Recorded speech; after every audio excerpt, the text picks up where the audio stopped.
Evening everybody, welcome back to NFR, welcome back to DRS. We are in season 11 round 6, this is Miami. Remember, tonight is a sprint race.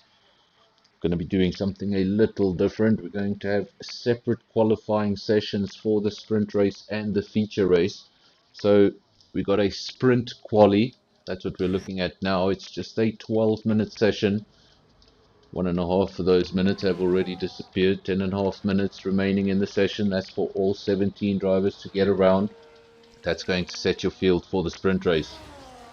Then the sprint race is not going to set your field for the feature race. We're going to have another qualifying session, 18 minutes long, and then that will determine the grid for the feature race. Panda, you can correct me if I'm wrong, but that's the way I understood it. 5 drivers out on track, 6 drivers now out on track, 7. So more and more drivers coming out of the pits. Arno, Ghost, Kev, J-Boy still in the pits, as is Quibus, Nick Gish and Fuster and Zero to Cool. Lebby also in the pits, as is Dan Ritfeldt and Boinkies. Pretty much half the field out on track, the other half staying in the pits for now.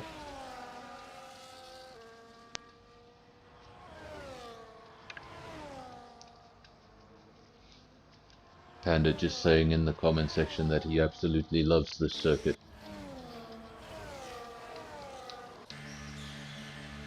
Am I reading that correctly? Arno Ghost now leaves the pits.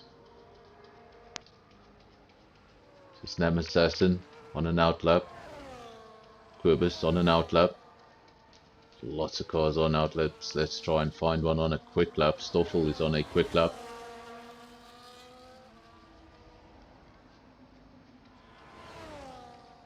Welcome to Marlies. Welcome to Boinkies, Panda, Benita. Thanks for joining. Thanks for watching. Of course, this is a qualifying session for the sprint race. Then we get another qualifying session for the feature race. Sprint race is just going to be 10 laps long. Feature race will be 29 laps around this circuit. Extremely high speeds, lots of straights. Expect speeds of 350 kilometers an hour around here. Not too much in the way of elevation. Extremely flat circuit. That's as a result of it being built around what was basically the parking lot of this Hard Rock Stadium.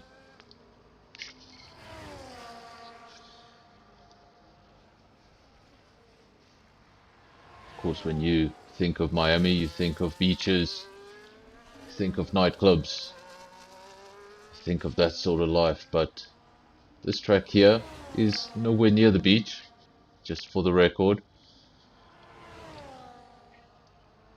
It's about 30 kilometers away from what you imagine Miami to be.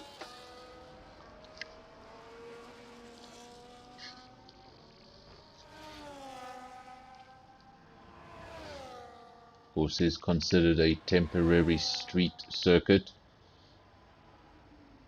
As soon as the Grand Prix ends, all of this comes down. Only gets transformed once a year for this event. No other racing events take place here. First lap times coming in. Rota went fastest, then immediately beaten by Panda, so that's the quickest man in the field. Stoffel P3, Namassassin P4. Those are the 4 drivers to have set lap times. We're currently going to ride now with Arno Ghost. No lap time from him just yet. Let's bring up some figures.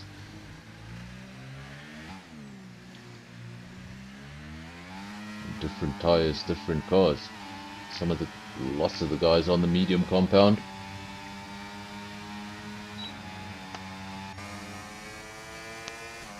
Of course, no pit stop necessary in that sprint race unless you've got damage, but you shouldn't be in the pits if all goes well. So it's really up to you to pick the tire that's going to get you to the end of the race comfortably. Of course, a lot of these tires will be able to do 10 laps.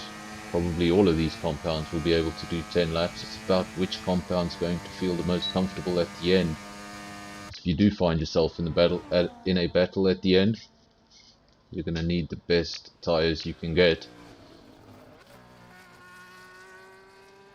So while the feature race is about getting your strategy right, managing that pit window, knowing when to come in, if a safety car comes in, rolling the dice at the right time. Sprint race is a lot more simple. You don't really want to be coming into the pits, it's not part of the plan. Kev does go quickest in sector 2, lights up the screen in purple. Let's stay with the Alpine driver a little longer, see if he can keep the rest of the lap together. This should put him towards the top of the timesheets. We did see he was fastest of all in sector 2. Let's see what the rest of that lap time looks like. It's good enough for P8 to 128.3. Fastest lap so far is a 27.4. That's Panda. Quibus P2 also 27.4. Less than a tenth within the top two. Then we've got the pair of Williams, Nick Gishin and Zero to Cool. Rota P5, Stoffel P6.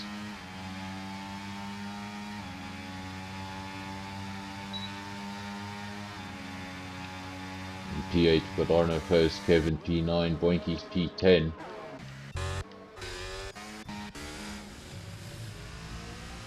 The front, Panda.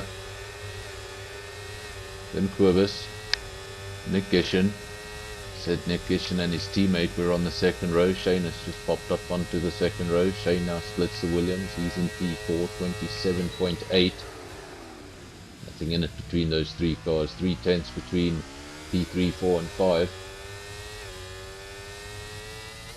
And then just a few. Is that a few hundredths? It's 15 hundredths of a second between the front row. That's Panda and Quibus.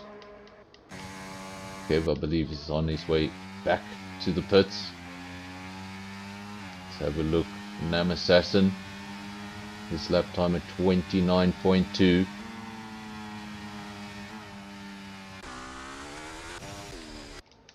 This is Lebby, also one of the quicker drivers in the field. Just needs to be able to get that lap time down. Hasn't got any lap time down just yet, and there's only 3.5 minutes remaining in the session. That's what I mean when I say the time can just get away from you in these short sessions. Can't really spend too much time in the pits. Of course, if you do leave it late and get it right, you light up the screens in purple at the very last moment. It does look spectacular, but when you get it wrong, you're left looking a little silly.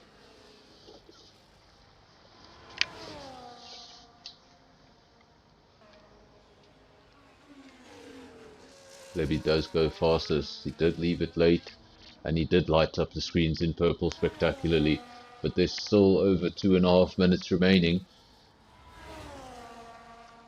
Drivers can still get out there, can still have one more run. Panda's on an outlap, then the next three, Quibus, Nick Gishin and Shane, they're all sitting in the pits, gonna leave it very late. Don't want to leave it too late.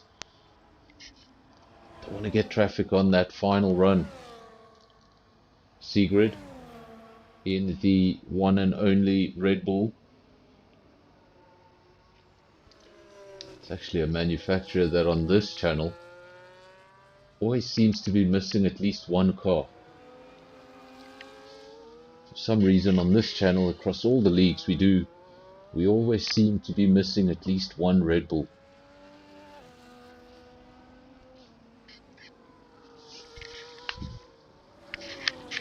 Almost like Red Bull in real life.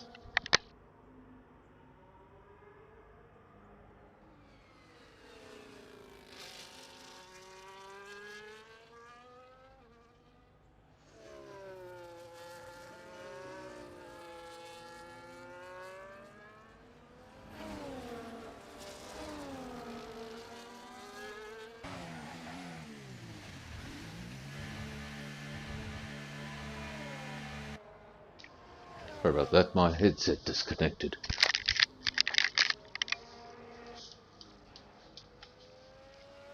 So just under 1.5 minutes remaining. Levy, the quickest man, he's back in the pits, and we're not going to see him again for qualifying this, well, for sprint qualifying this evening. We will see him for qualifying later on. Panda in P2, he's out on track with a fresh set of softs. Levy set that time on mediums. Something to keep in mind, that he still has a little more than that if he were on the soft. This is Shane. Gets over the line with 45 seconds remaining, so he'll have his final run. Where is Nick Gishin? Nick Gishin is lighting up timesheets. He goes purple into sector 1. Now he heads off into sector 2, hoping to be able to sew the rest of this lap together.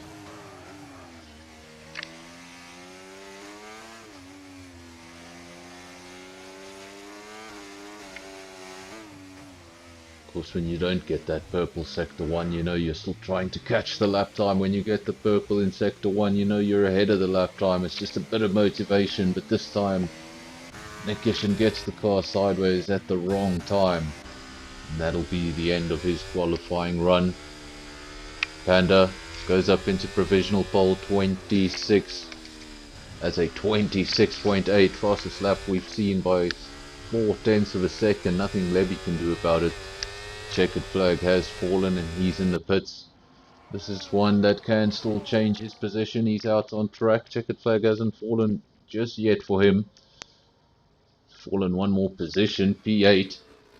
That's the second Ferrari, now P9. The track is getting better. Lots of drivers just improving on this final run. This is now the second Ferrari and into pole position. Shane goes 26.6. Nothing in it. Just 2/10 on the front row. It's going to be Shane from Panda, then Levy.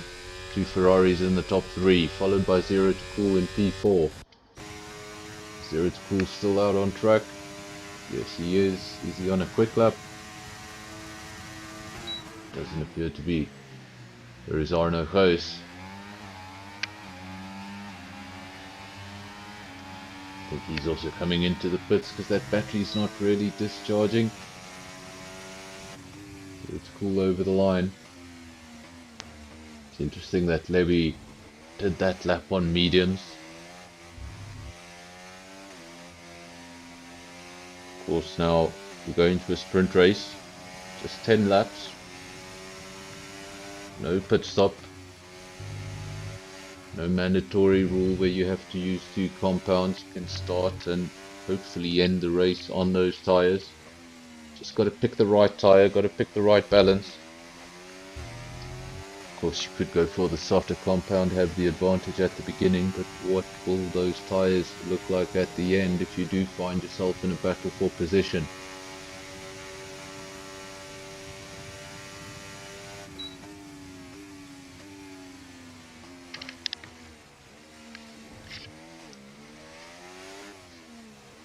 Hi Marlies. Tonight is seems to be a quiet stream. I think the guys might be a bit tired of watching racing. We've been live every night since Sunday. But hopefully things will get busier as we head towards the feature race. There are your sprint quali results. Shane takes pole position from Panda. Times close together, 0.2 of a second. Then Levy in P3. Zero to Cool P4, Arno Goes P5, Quibus P6, then we've got Rota in P7, Stoffel P8, then we've got P9, Nick Gishin, he's followed by Kev, Secret, J-Boy, Will, Boinkies, Dan Ritfeld, Nam Assassin, and Fusta.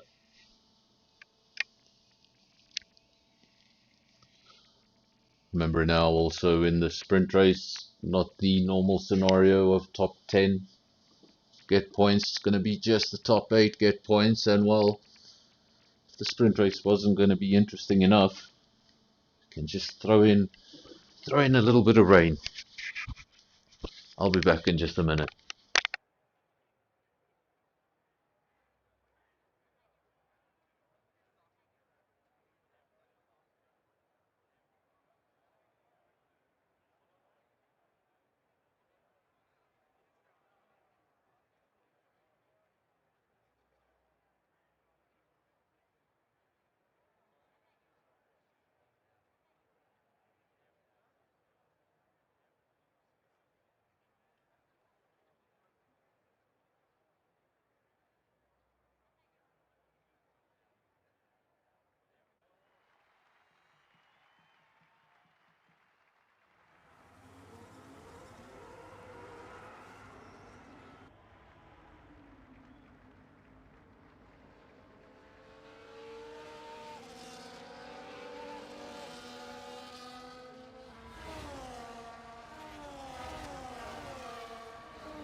back.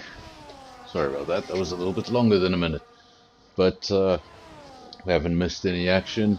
This is just the formation lap for the sprint race. Of course, giving, I would usually say, everybody an opportunity to get some temperature into the tires, some temperature into the brakes.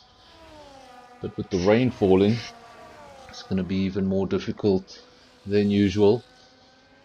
Don't think we'll see any surprises in the field. Everybody will be on a set of inters. There we go. Everyone on a set of inters.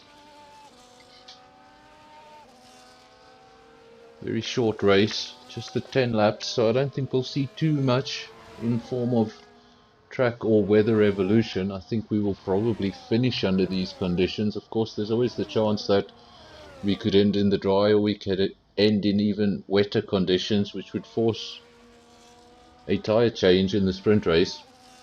But I think more likely than that we will have these conditions throughout. It is indeed just a 10-lap race.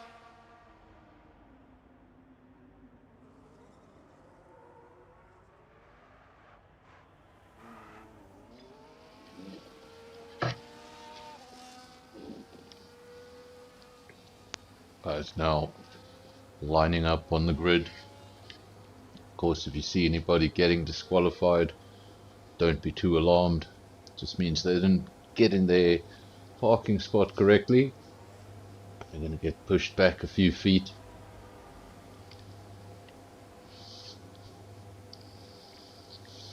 Just waiting now for the rest of the field to line up. Once they do, we'll see the red lights lighting up. 1, 2, 3, 4 and 5. There's then going to be a pause. They're going to go off, and we're going to be underway. And there we go. Off we go into turn 1. It's raining. It's Miami. 17 cars on the grid. Ferrari 1, 2. Panda losing a position very early on. Levy getting up into P2. Good result for the Ferrari team so far. Then Ferrari Power as well in P3. That's Panda. Arno Goos P4. Zero to Cool P5. Further down, Kuba, Stoffel, Kev, Rota and Nick Ishin making up the top 10. At the front, Shane leads the way from Levy. Of course, DRS, a very important factor as at this circuit in order to facilitate overtaking, or at least help with overtaking. Of course, in the rain, doesn't matter if it's heavy rain or intermediate rain, just a damp track, DRS does go away and the overtake becomes a little bit more challenging. Of course, you do still have the use of your battery power. That will give you a boost, but it's not going to give you the same result you would have wanted. These two Ferraris staying very close together, 4/10, and they have broken that 1 second barrier. Then Panda in P3. Arno Goos still putting pressure on him. Leading Ferrari, fastest lap of the race, 39.0.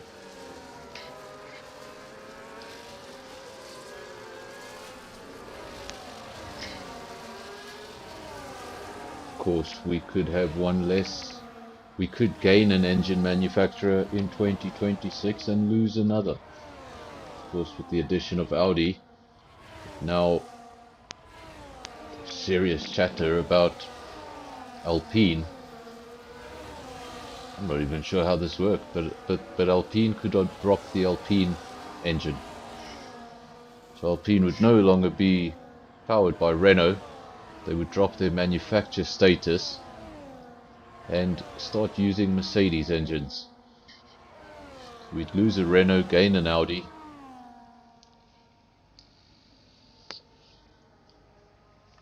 Lap 2 of 10. Wet conditions. Makes you have to be that little bit more careful. Makes you go against what you really want to do in a sprint race. You want to throw the car around, you want to have a bit of fun. You know, it's just 10 laps, you don't have to manage the tyres. You just have to get to the end. But then the rain comes down. It doesn't really allow you to do that. You've got to be oh so careful. You've got to be on your toes. You don't want to break a wing by running into somebody. Because when that does happen, usually the person in front of you doesn't have too much of an effect, rather than a jolt. You, on the other hand, you have to return to the pits. Depending on where that is on the racetrack, that pit entry may be a far way away. So many times we've seen drivers getting wing damage into turn 1. Means you have to do the entire length of a circuit in a car that doesn't want to turn.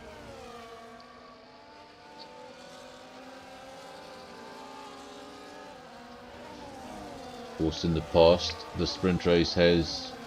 Ooh, we've had a big crash. We've had a big crash. We just saw the end of it, and then the camera angle swapped. That was Stoffel. I think he must have just got the car sideways, didn't get off the power in time, and straight into the wall. So first retirement.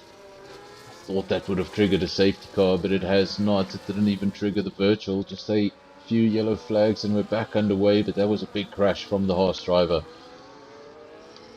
We're down one driver, down to 16. Up front, Ferraris need not worry about that. They would have seen the cautions and thought about a safety car for a few moments. But those worries are gone. Shane and Lebby, P1 and 2, they'll be hoping the race just stays as simple as this. Arno Koos, he goes up into P3, breaks the all Ferrari power top 3. Now Panda goes down into P4 for the Haas. He's just lost his teammate moments ago. Stoffel with a big crash.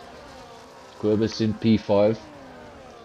Still very much part of this battle for the final podium spot, but he's coming under pressure himself as Zero to Cool goes side by side with Querbus and takes the position.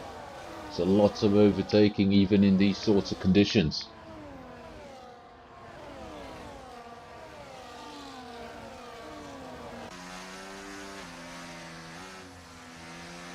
Querbus in P7 for Aston Martin, his teammate down in P14, that is Will. Remember, in the sprint race it's not the top 10 drivers getting points, it's just the top 8. And the points are obviously much less. This is more of a bonus. Not having the best possible championship, you come here, you get a win in the feature race, win in the sprint race, can swing the championship back towards you. It's the sort of night you want to maximize on points. And so far, Ferraris are doing a fantastic job of just that.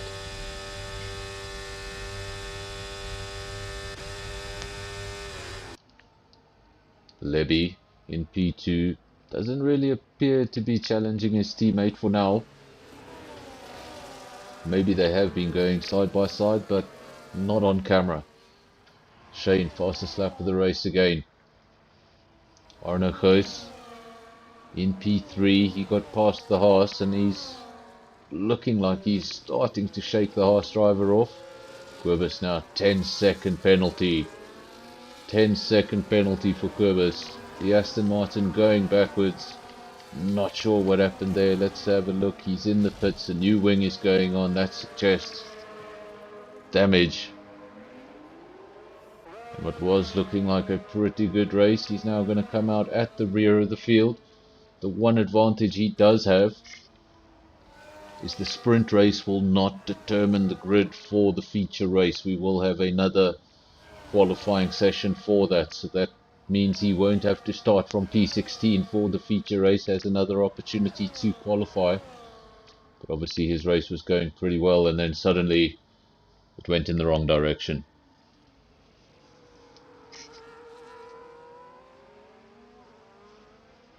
Shane P1, Lebby P2, Arno Koos P3 ever since he got that overtake, but now the Haas is coming back at him.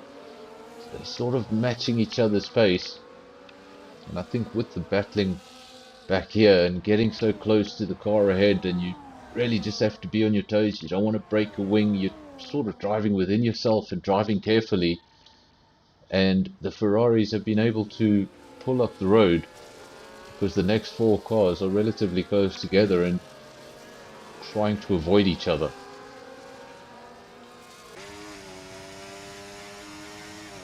Just thought for a second it looked like the raindrops had stopped, but still definitely raindrops coming down.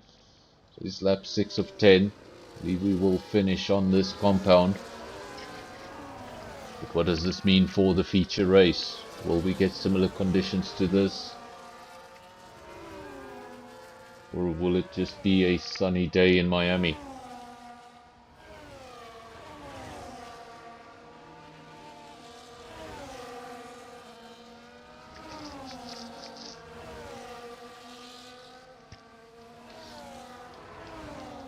Let's have a look at Boinkies. He's actually come into the pits. He must have had some sort of damage. He's come into the pits and thought, why not? I'm throwing on a set of softs. Is that a second retirement? It is a second retirement. And I wonder if safety car is switched off, because that was another retirement with no safety car. DRS has been enabled. That means one thing. That means the intermediate tire is no longer the tire you actually want to be on. Once DRS becomes active, the soft tire is the quicker tire. Means the track has transitioned. That went pretty quickly. Just a few moments ago I was talking about there were still drops falling, but now clearly no drops falling, no sign of spray. It looks like the track is pretty dry. With the field being so close together, is it really worth it coming in for a set of slicks? You're going to have to make a crazy amount of overtakes. These intermediates will be crying out for some water on the track by the end of this race.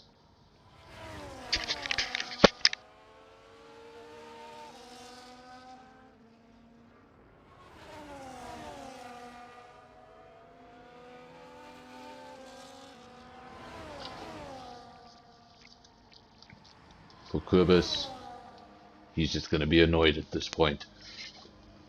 Comes into the pits once more, picks up a 10-second penalty for speeding in the pit lane. Now he's got to sit there for 10 seconds before the mechanics can touch the car. There goes the tyre change. He goes on to the slick.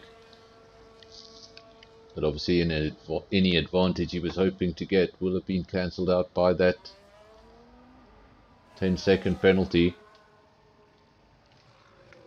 It's just what happens sometimes after that first initial mistake. Might have done the whole race perfectly up until that point. Then you do the first mistake, and somehow a second and a third quickly follow. You just get frustrated with yourself. You're thinking too much about that previous error, and while you're distracted, you easily make your next. Leby now the fastest man on track. The two Ferraris have traded places, so they are going to make a race of it. Not going to follow each other around for a P1 and P2. They're going to have a go. Things are going to be tricky now. If they're racing each other, if they're pushing the limit, remember they are on intermediate tires. Those are not the tires to be on. Overheating the tires, definitely a possibility. And if you're in the middle of a battle, if you're pushing to the limit, could have one of these cars spinning out if they get too excited. But at the moment, Leby leads from Shane. Gap is half a second. DRS is active. You can see Shane's rear wing there just opening up, getting really close to his teammate now through one of the slower parts of the race circuit.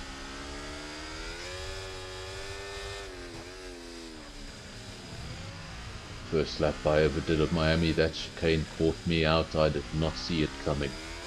Big crash.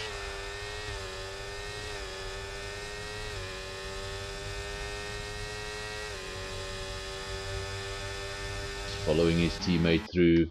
Don't think Shane's going to be able to get close enough this time around. The gap is 0.3 of a second. He needed to be 0.2 closer.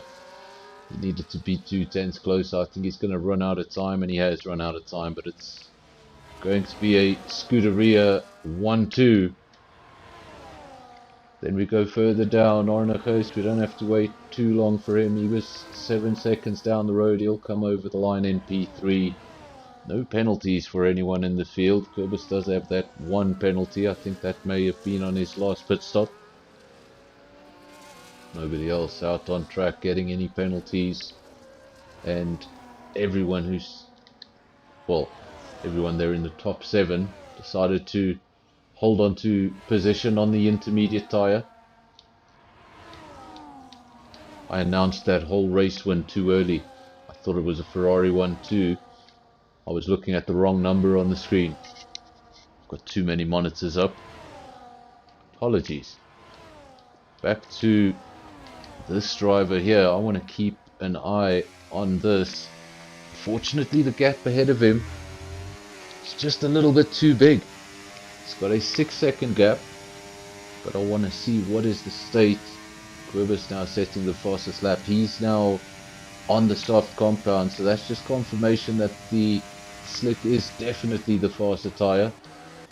But of course, the amount of time you lose in a pit stop, approximately 20 to 25 seconds, if you do come in during a sprint race, you've got to ask yourself, are you going to be able to make up that advantage on the new set of tyres and still make overtakes after that?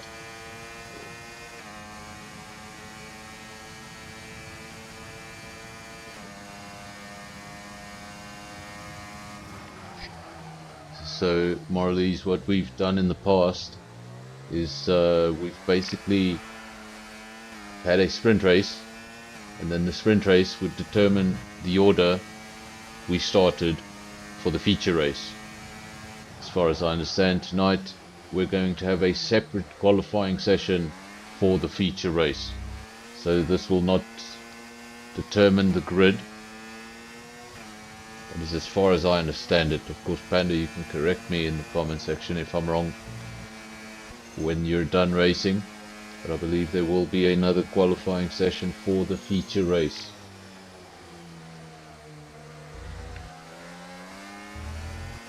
Of course, the benefit of that is that if your sprint race does not go according to plan, your night is not destroyed. Get to qualify again, forget the mistakes from the sprint race. Ferrari's getting awfully close. Little bit of weaving, is that what I see? Little bit of weaving between the teammates. Shane pulls alongside Levy. It's going to be close, but he gets around easily before the corner. They decided to stay out, hold on to track position. It was the right call. Panda in P3, but look at the gap. Look at the gap to the two Ferraris. 11 seconds. The two Ferraris have gone over the line, so now I can say it's a all Scuderia 1-2.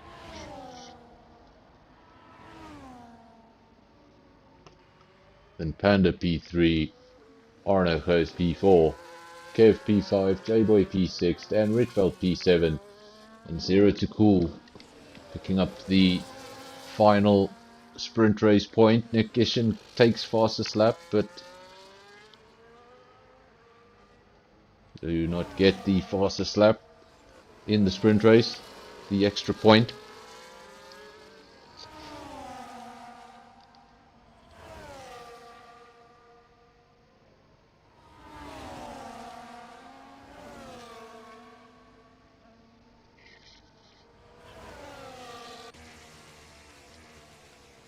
We now await those official results. Dan Rietveld gets the driver of the day for the sprint race.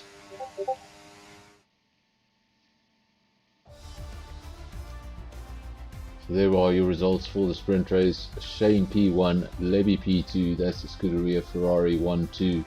Then Panda P3 for the Haas, so it's a Ferrari Power top 3. Then Arno Ghost P4, Kev P5, J-Boy P6, Dan Rietveld P7, and Zero to Cool taking the final point. Then no points in the sprint race, but fastest lap, Nick Gishin.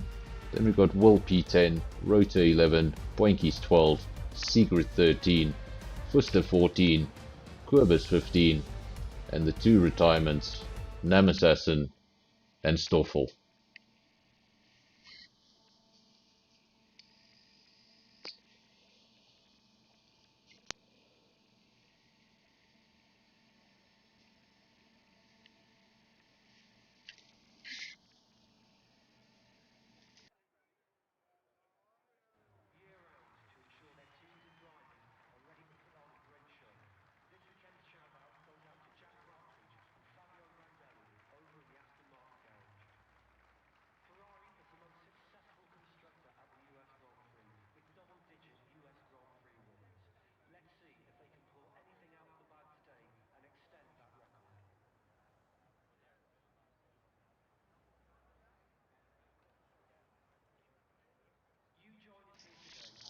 Now, of course, we're looking at the empty pit lane once again.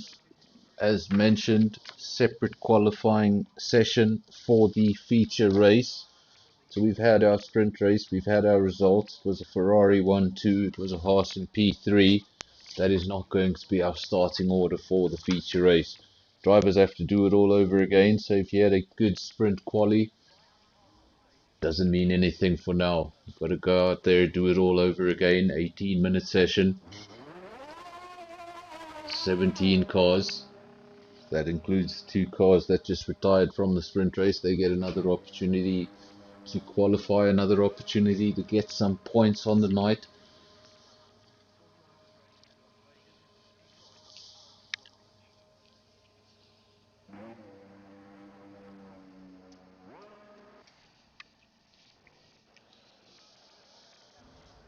But as I said with the accident of Kurbis earlier, if you did DNF in that sprint race, so important to put it out of your mind completely. The more you think about your mistake and get annoyed by it, the more you're being distracted. So let it go. Focus on the feature race. Don't focus on what you got wrong in that sprint race.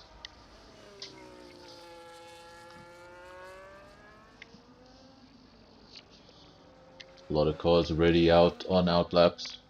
Session a little bit longer. Of course, that sprint qualifying was just 12 minutes. Here in short quali, we do have the 18-minute session. 2 of those minutes have already lapsed. So just 16 minutes remaining. Everybody still needs to set a lap time. 17 drivers in the field, so it will be a busy racetrack. Of course, the sprint race was just 10 laps. Feature race is going to be a little bit more challenging than that. 29 laps.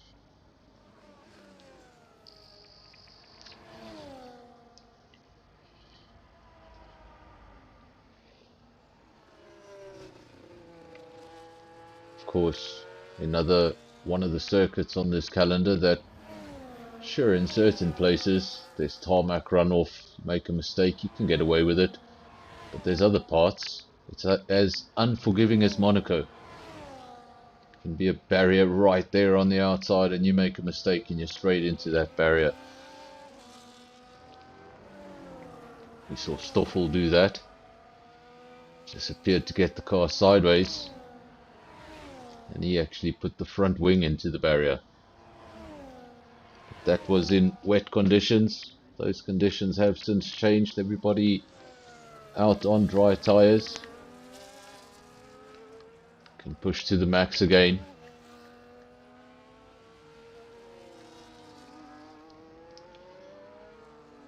I was going to say all of the field on the soft compound, but apparently not. Most of the field on the soft compound. Fuster out on a set of mediums. Stoffel out on a set of mediums. Maybe just looking to have that extra set of softs for the race.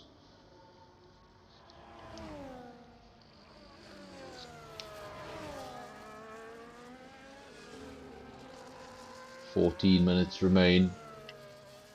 No lap times on the screen just yet.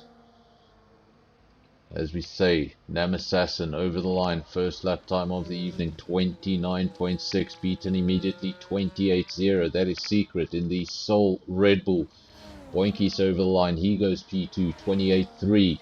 Lap times now starting to come in thick and fast. Who else is coming over the line? This is Fuster. Where is Fuster out on track? Rota goes into provisional pole, 27.6. Looked like Fuster was on a quick one, looked like he just slowed down there. This is Will, also about to go over the line, goes up into P5. That is not a representative lap time, 144.7. I think he must have backed out of that lap and timed it anyway. So he's definitely got a lot more than that. Nick Gishin out on circuit. You know, he's one of the quicker drivers in the field. Fuster out on circuit, but he's on a set of mediums. Winner of the sprint race, currently also looking for his first timed lap. What do I call this? Proper quali? I call it proper quali. The other one is sprint quali and this is proper quali. So looking for his first timed lap of proper quali.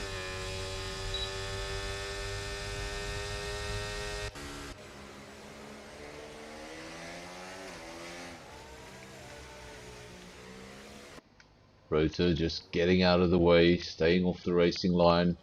Doesn't want to impede anyone's laps, but we've seen an issue back there. Was that a Williams parked sideways? So easy. Just trying to get out of the way.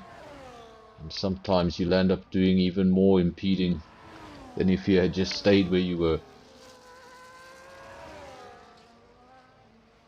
Shane has gone quickest, so he's been able to replicate the pace he showed in sprint quali. Where is his teammate? That's someone we should have a look at. Levy did lead that sprint race briefly.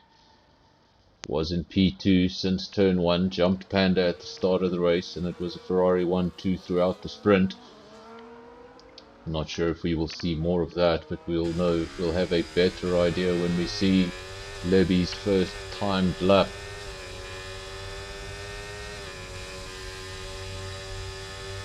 He activates DRS. His battery almost completely depleted at this stage. In fact, he's not going to have much battery for the rest of the lap. Of course, so much time spent flat out on this Miami circuit. It's good enough for P3. Two Ferraris currently split by this man here. Had a frustrating sprint race for him. Like I said, put it all behind. It's time for the feature race, and this is where you get the big points. So he splits the Ferraris at the moment. Those were the two dominant Ferraris that we saw earlier on in the sprint race. Rota P4.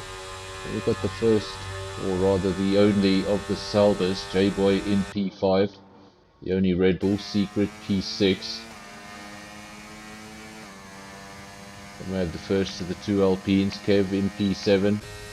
Panda P8. Boinkies P9. Dan Redfeld makes up the top 10.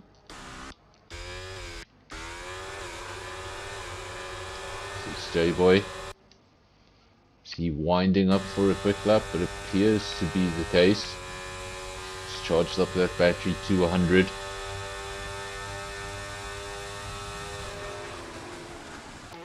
And hopefully, oh, he's just going to peel off into the pits and make me look silly.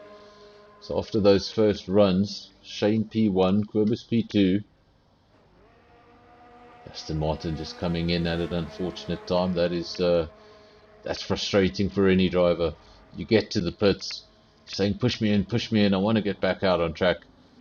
But when you get there, the mechanics are busy with your teammate. It actually takes an awfully long time to get back into your parking position when that happens.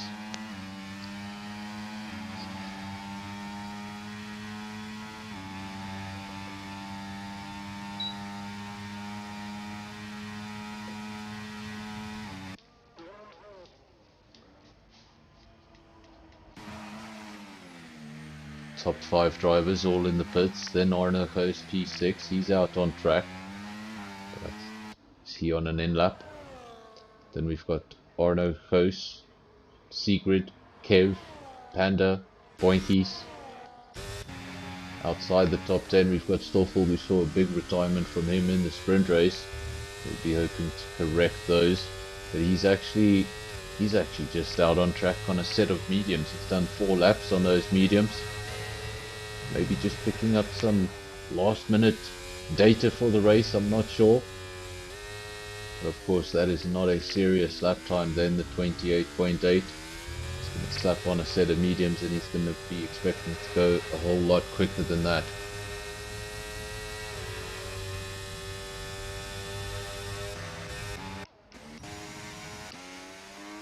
Pero Williams looking a little bit like, too much like real life. Currently at the rear of the field, but both of those are very quick drivers, so I don't think they're going to be staying there. Williams currently P16 and 17. This is Nick Gishin, and he's just lit up the timesheets in Sector 2, fastest Sector 2 of the night so far. So watch the man in P17, the other Williams has gone P4, that's Zero to Cool with a 27.5. Let's see how Nick Gishin is able to follow it up. To go quicker than his teammate, not quite, 27.6. His teammate 27.5, just a tenth of a second behind the Williams. And even more interesting than that, look at the times between P4 and P7. 27.5, 27.6, 27.6, 27.6. We need more decimals.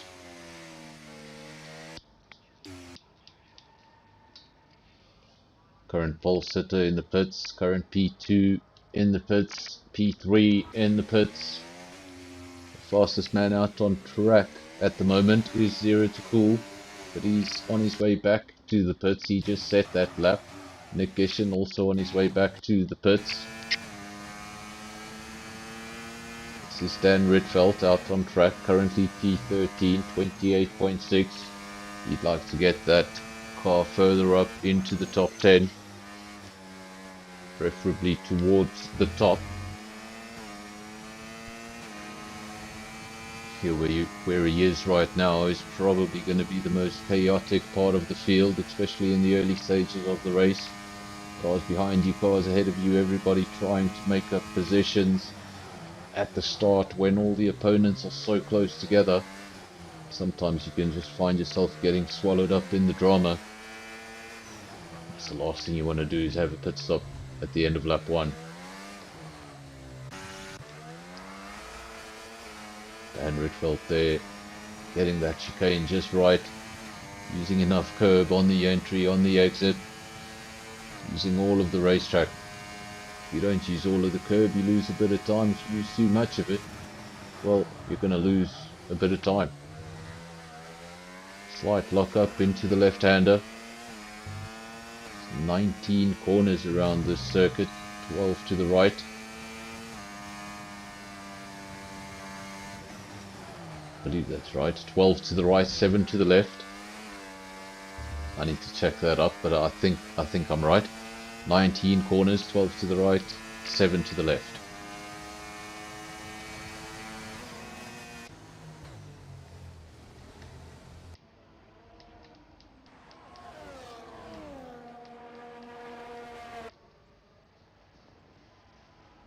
This is Sigrid P9, Dan Ritfeldt in P10. Those two cars out on track, Will out on track, Namassassin out on track.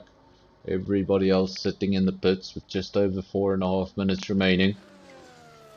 So we're going to have a large amount of cars coming out towards the end of the session for one final attempt.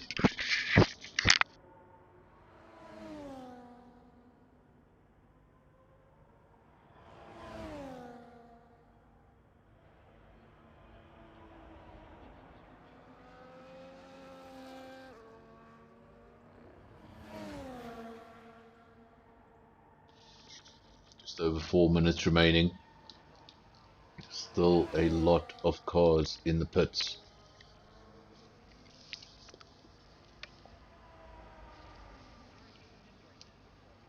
Sometimes if the track temperature is going up, if the track is evolving, you want to be that last man over the line.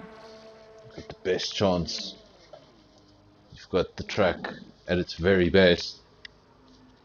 But if you do leave it too late, it's usually the end of your quali run altogether.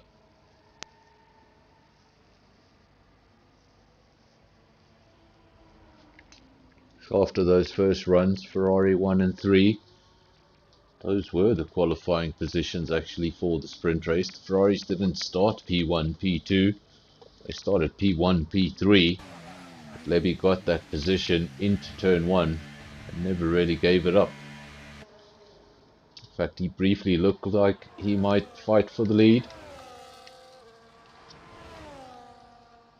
Might have been a very different race had it been dry. A lot of guys having to manage things at the end because they decided to stay on the Inter.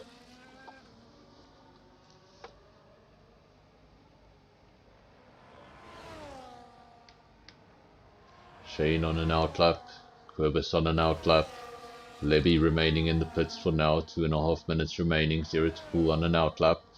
Track starting to get busy. This is Quibus on an outlap. We'll return to him when he starts his quick lap, because Nick Gishin is on a quick lap. His current best time is a 27.6, all the way down in P7, but all he needs to do is find 2/10, he'll be all the way up in P4, because that's how close the lap times are. So any sort of an improvement will be good enough to send him up the field. Remember, still a lot of other drivers out on track as well.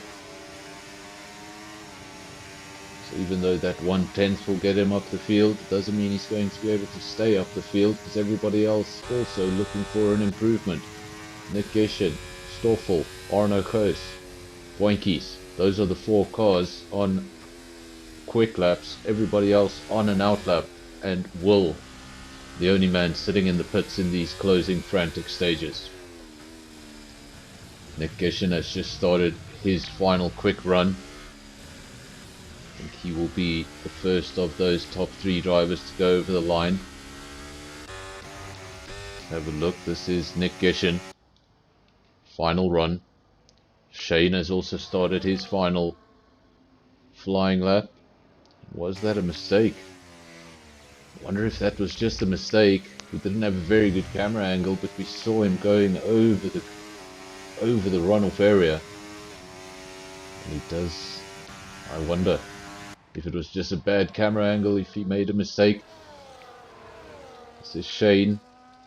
All the quick drivers now on their final run. Everyone in the top 5 on their final run.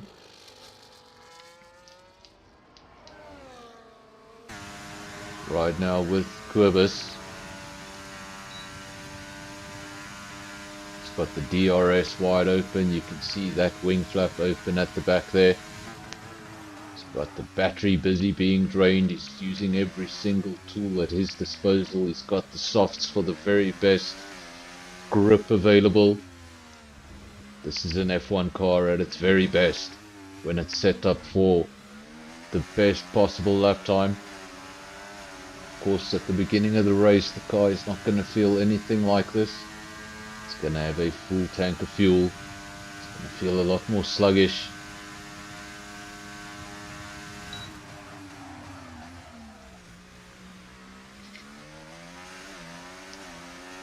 This is Quibus now coming to the end of his final lap. Previous best lap was a 27.1. Will he find any sort of an improvement? He doesn't. He stays P2. Shane stays P1. Next man will be, I think it's Nick Gishin. We saw that first lap. I don't think that lap went according to plan. 0 to cool. In the second, Williams.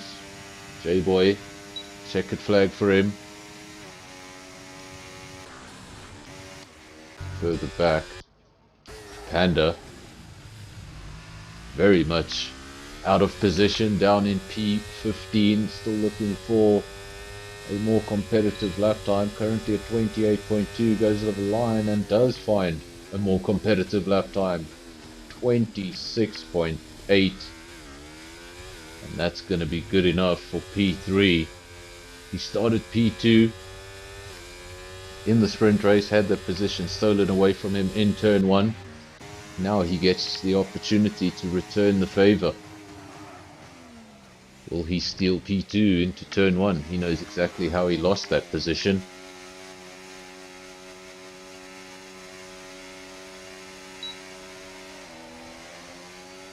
Gishin over the line, good enough. P6, 0 to cool. P7, One of the Mercedes heading towards the pits. That's Boinkies in P10. Rotor's not going to be able to improve. I think that's the session for everyone. That is the session for everyone.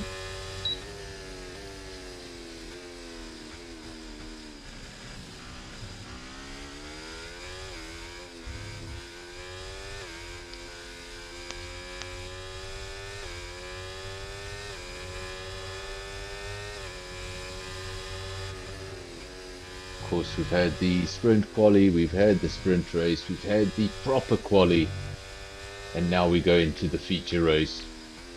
Feature race is the one that counts most on the night. Of course, winning the sprint race gets you a nice 8 points that will help towards your championship, but winning this one, that's where you get the 25-point haul. This is the one you want to win. There are your short quali results for the feature race. Shane, Lebby, P1, P2. It's been a Ferrari night so far. Then Panda P3, Ferrari power again. Top 3 drivers. Secret P4, Quibus P5, Nick Gishin P6. Then Zero to Cool, Arno Goes, J-Boy and Boinkies making up the top 10. Outside the top 10 with a little bit of work to do, Rotor, Dan Rietveld, Kev, Stoffel, Will. Why did that disappear from me? Who came after Will? Let me think. I think it would have... I don't know. Well, we had a dry sprint quali. It was followed by a intermediate sprint race. We then had a dry quali session, and it's been followed by... Well, this is not an intermediate. I don't believe this is an intermediate race. This is a very, very wet race. Assume all of the drivers will be starting on the hard compound, rather the full wet compound. Don't think we're going to see anybody very brave on the intermediates. You can actually see some standing water in the pit lane. Of course, sometimes it does appear a little bit worse on our side. Let's just confirm the drivers are on wets. Everybody in the field on wets.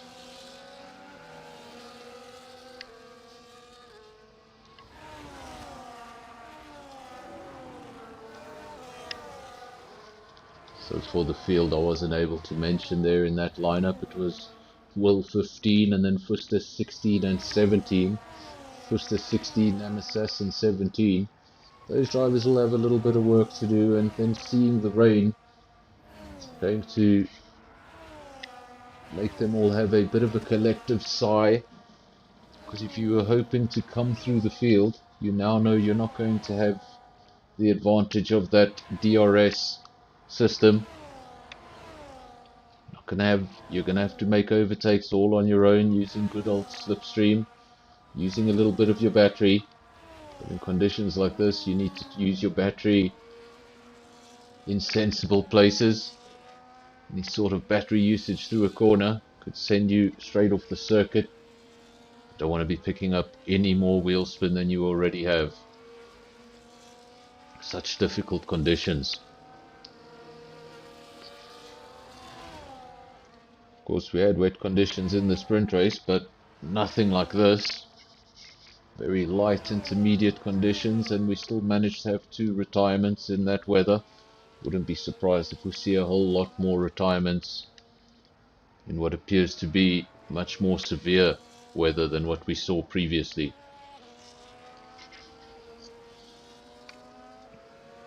Last time out it was Shane P1, Panda P2, Lebby P3 and Lebby stole P2 into turn 1.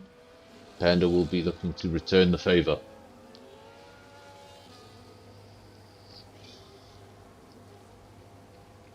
Of course, F124 gives us terrible camera angles for the start of the race. Apologies for that.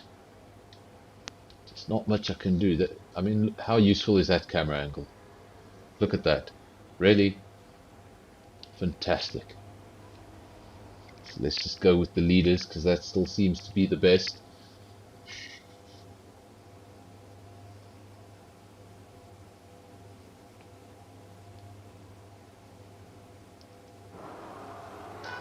Here we go. Your red lights. Gonna get 5 of them. A pause. They go out, and we go off. It's gonna be Ferrari versus Ferrari into turn 1 with Panda looking for a space to get through them. He's not gonna be able to get it done this time. Was there contact? Was there contact between the Ferrari and the Haas? It appeared like that. May have just been a connection issue. It looked like there was a bit of a jump, so I'm not sure if that was an internet jump or a bit of contact. For the time being, it's Shane from Levy from Panda. As I say that, Panda loses a position, goes down to Nick Gishin, so now the Williams up into P3. Does that Haas have any damage? Just losing positions. Let's try and get a better view of that front of the Haas. Doesn't appear to have any damage to the front wing. Obviously just a loss of momentum. At the start of the race, so many cars are close together. There's so much spray. There's rain. You're trying to keep the car in a straight line. And losing that one position throws you off enough to lose another 1 or 2. He's done well to maintain P4. Just so much spray. Can hardly see what's going on the outside of the circuit. Sometimes I think someone's gone off. It's just my imagination. 2 Ferraris, as close as can be. 0.3 of a second between the two, and they've already opened up a gap to the Williams. Nick Gishin in P3. He's got a 1.3 second gap. Didn't find himself this high up in the standings in the sprint race. This time round, he's got an opportunity to join that Ferrari party. At the moment, the Ferraris will be doing everything possible not to invite him to that party. Shane, fastest lap of the race, 45.7. We saw them in the high 39s in the intermediates. See them in the 40s in the wet. You can see the difference it makes.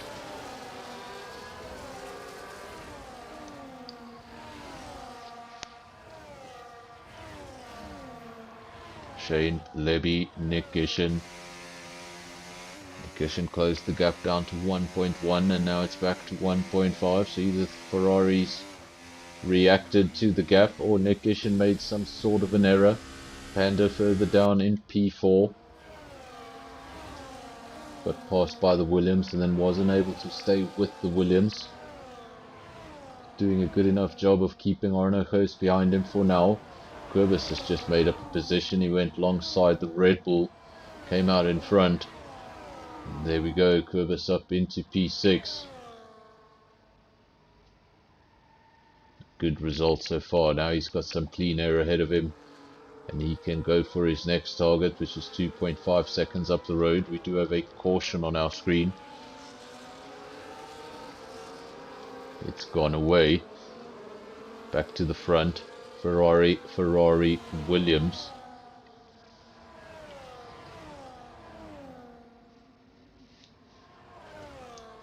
Speaking of Ferrari, Williams.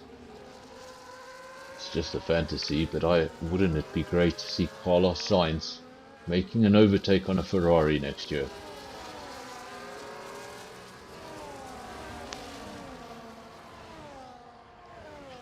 If McLaren was able to come back when just a few years ago they looked like they were absolutely nowhere. Williams can too come back. Once great manufacturer.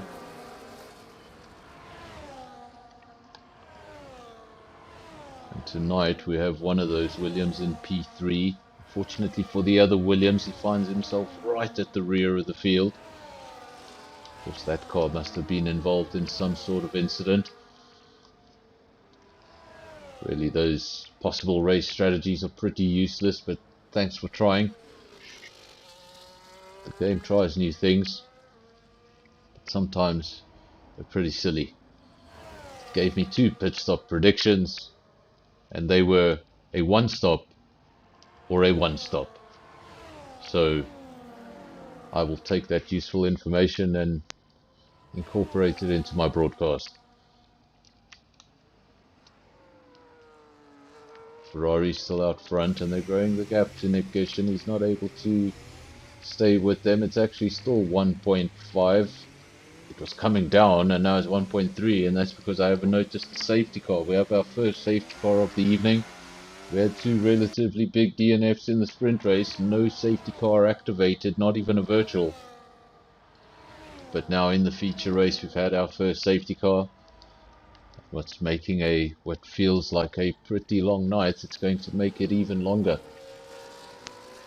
Remember, we can have up to 5 safety cars in a race. I have seen it before. But this will be frustrating for the cars out front. The cars that know they have the pace to win the race.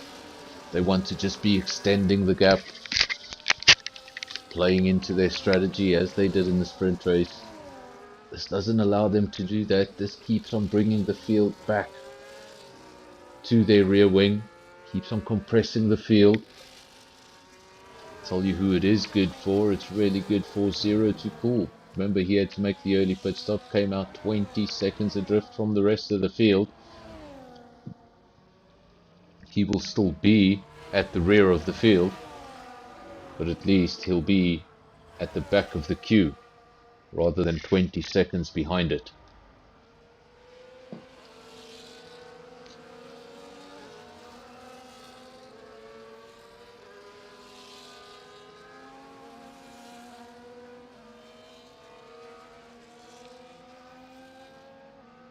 Shane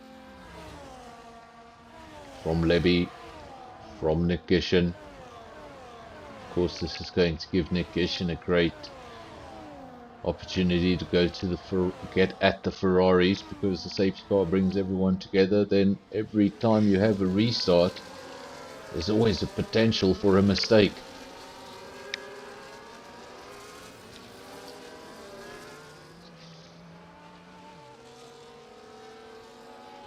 For the drivers at the back, for the drivers not having a fantastic race, safety car is each safety car, each restart, it's a new opportunity.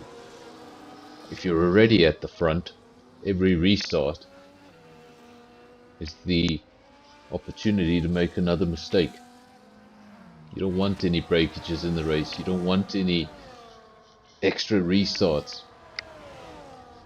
It's the guys at the back that'll appreciate these moments.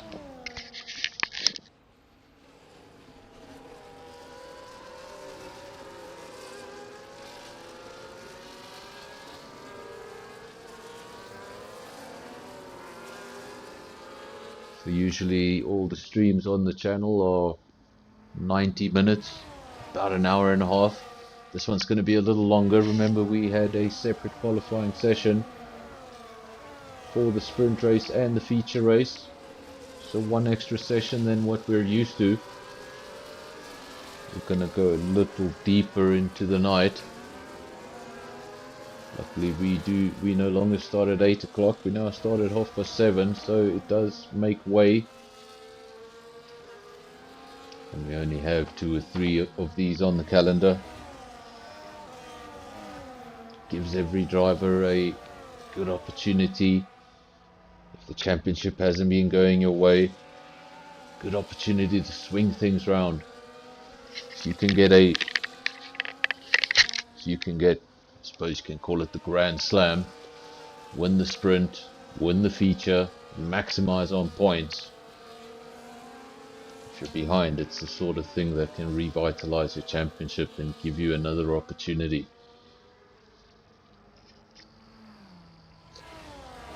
Of course, this is round 6 of season 11. The other leagues we've been uploading on the channel tend to run 10 rounds. Here at DRS they run the 12, so 2 rounds extra. So we are at halfway distance in the calendar. 6 to go after this.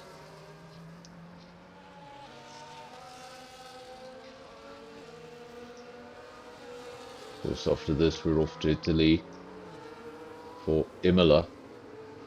Then Monte Carlo, not sure who selected that. Then we go to Canada. Barcelona will be our next sprint race. And then we go to the Red Bull Ring and finish things off in Silverstone.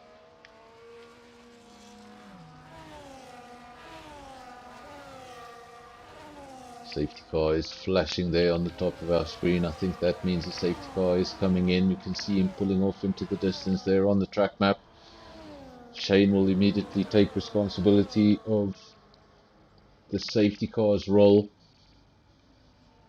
Till the remainder of the lap, he is virtually the safety car. He leads the field around. He decides when the race restarts.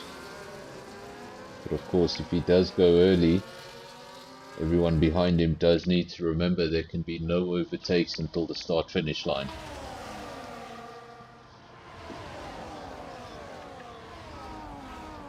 Green flag, we're underway. Ferrari into turn 1, as we've seen many times this evening. Haas in P4, that's Panda. Nick Gishin, he's held on to P3 for now. Don't think anyone utilised that safety car for a pit stop. No need. Doesn't look like the weather's changing anytime soon, and these wets are still relatively fresh. Just 5 laps on the wets for most of the field. 2 drivers have made pit stops, 0 to cool. That was at the end of lap 1, and then Fuster a few laps later. He's also managed to pick himself a penalty in the process. Just the one driver with the penalty in the race so far. Lap 6 of 29. Long way to go. Ferrari, Williams, Haas, RB, Aston Martin. Then we've got the Sauber, the pair of Alpines 8 and 9. And the leading Mercedes in P10. And as I say that, Boinkies is going backwards. He's fallen back from P10 all the way back to P13, and there's your reason why. Seems like he's been disconnected. That car's ghosting. It means Boinkies is not in control of the car. He's been disconnected. Hopefully he can get back into the game, retake control of that car. Of course, he might have another safety car, and that will just bring him right back into the race. Still reason to try get back into the lobby and have another go. Race is far from over. Lap 6 of 29. Shane says the fastest lap, 41.4. His teammate just behind him, just half a second down the road. Then Nick Gishin a further second down the road in P3. He's defending from Panda. Not far behind is Arno Host. Then Quibus in P6. That's the Aston Martin. 1.4 seconds away from Arno Host. But because of the spray, you can hardly see that car. Conditions do seem to be improving. Maybe still a bit of standing water out there on circuit, but it does seem like the drops are reducing. And Kev, well, he seems to agree, because he's come into the pits. He's put on a set of intermediates. We'll keep our eyes on his times. If he suddenly starts to catch the McLaren ahead of him at a astronomical rate, then we should be in intermediate territory. Just riding with Shane, maybe just behind him. 2 Ferraris. They'll be thinking, when do they go on to the intermediate? And the one disadvantage we haven't spoken about here for the Ferrari teams, rather for the Ferrari team, is that when they do pit, when that crossover does come and the track is clearly intermediate, they're very, very close together. So if they pit on the same lap, whoever's in P2 is going to be at a severe disadvantage. Nick Gishin comes into the pits from P3. He's going to be the first of those leading cars to pull the trigger. Surely he's going to come out on a set of intermediates. Yes, he does. Nick Gishin released from his pit garage. He's coming out on a set of inters. Kurbis has also come into the pits, put on a set of inters. That means the rain is getting lighter, the track is getting better. As for your leaders, they're still out on the wet tire. They should be in communication, and they'll know who's going to pit first, when are they going to pit.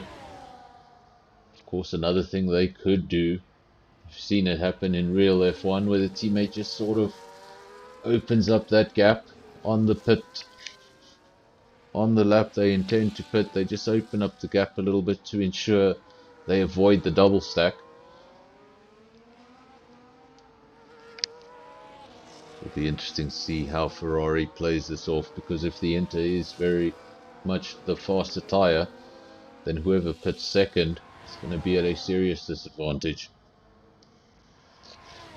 We haven't seen enough evidence yet that the intermediate is catching at an alarming rate. Let's see how much longer the Ferraris do stay out there. Panda P3 also hasn't pit. Arno Host, J-Boy, Dan Ritfeld, Stoffel, Secret, top 8 have not pit. They're all on the wet tyre. Then Nick Gishin, he's in P8. Actually getting some of those top runners into the pits. Arno Host into the pits, Shane into the pits. So it was the lead Ferrari that got first dibs on the pit stop. We'll see if he's able to undercut his teammate, or if the track isn't quite 100% ready for Inters, he might actually land up losing a bit of time to his teammate. It really depends where the track is right now. Very difficult to tell from a spectator point of view. Really got to be out there on track and have a feel of your tyres. The moment you get out on track on Inters, you'll know straight away if you're a little early on the Inter. Into turn 1, you'll probably say something like, well, I don't think I can say on stream what I would probably say.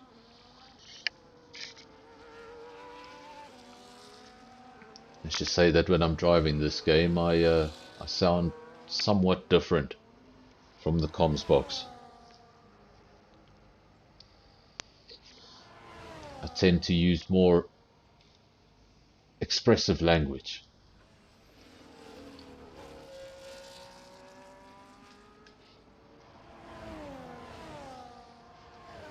Ferrari, Haas, Sauber, then Alpine and Red Bull.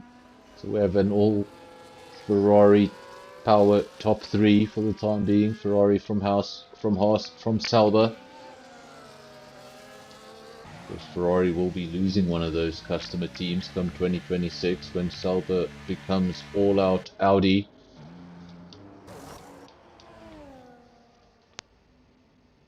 Your leader still out on track, Levy.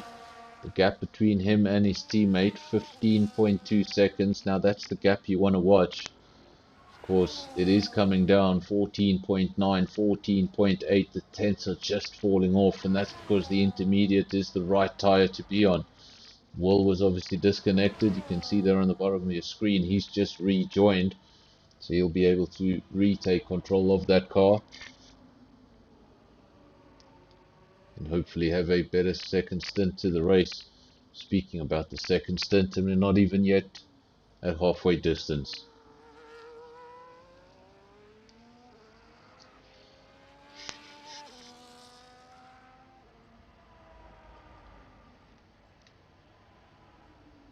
Levy, gap 13.9 seconds. He's going to lose a lot more time than that in the pit stop.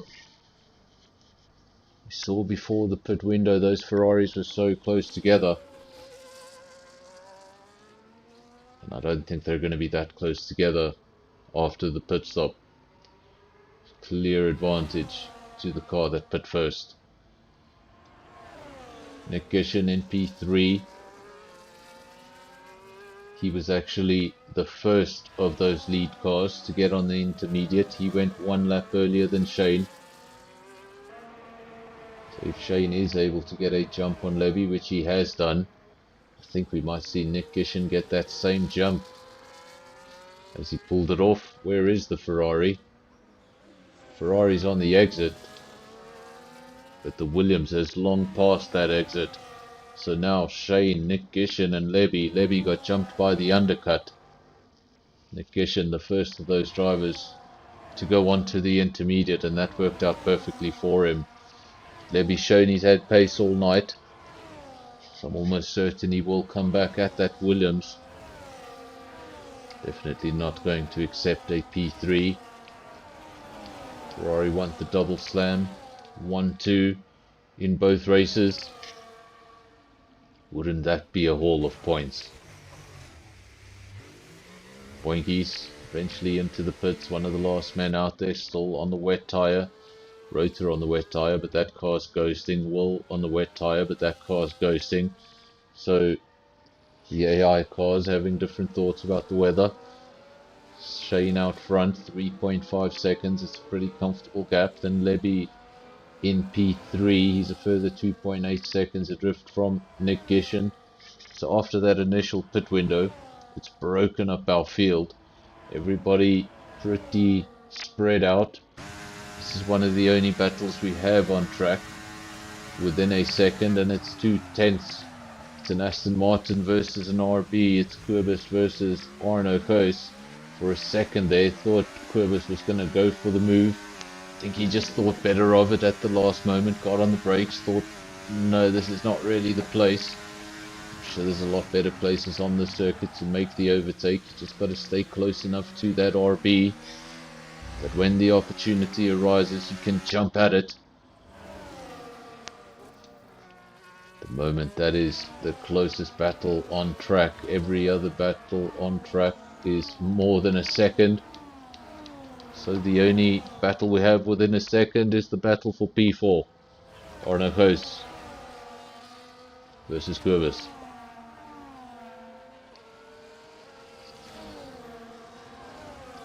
Gap at the front, 4.3 seconds, so it is in fact increasing between the Ferrari and the Williams.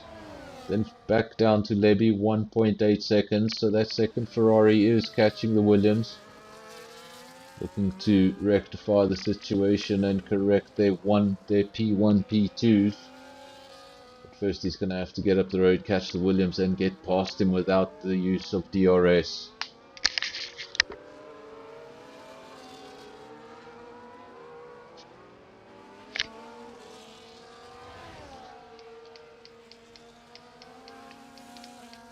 Further back in your field.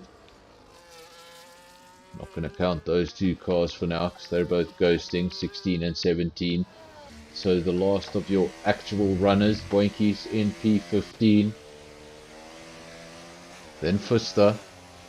Fuster is in 14th, but he's got a penalty next to his name. He's the only driver with a penalty next to his name. Just a 3-second penalty, that is for track infringement. Not many drivers get the track infringement penalty in the rain because nobody's really pushing to the white lines quite as much.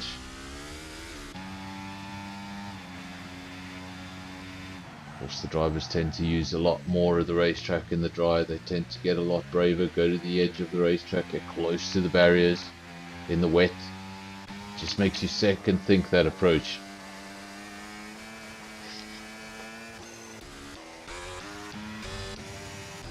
The front, Shane, Nick, Lebby, those are your top three.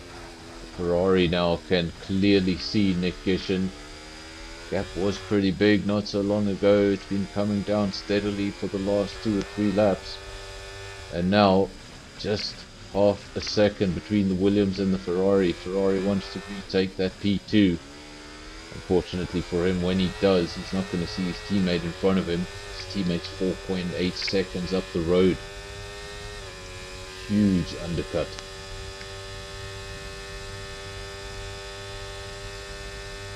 For the time being, the rain looks pretty steady. I think we're going to be on the inters for quite some time. That ghost car almost gave me a fright.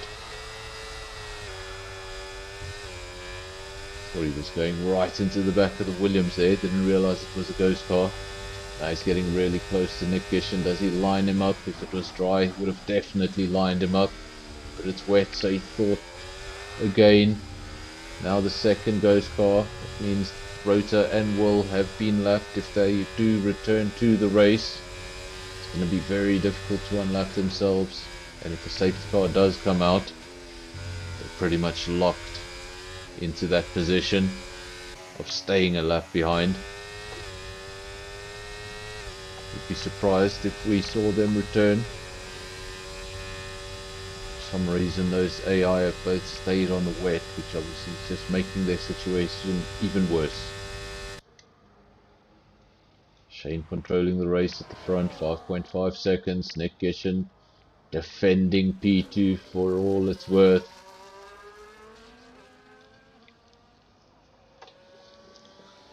Of course, everyone on the intermediate tyre. Lebby does have a slight tyre advantage, especially over Nick Gishin. Nick Gishin was the first man to pit for intermediates. Lebby pit rather late for intermediates, so there's a difference of 3 laps on that tyre life. For now, shouldn't really be too much of an advantage. But as the race goes on, as Nick Gishin's tyres do start to go over their peak, Lebby's tyres will still be very much at their peak.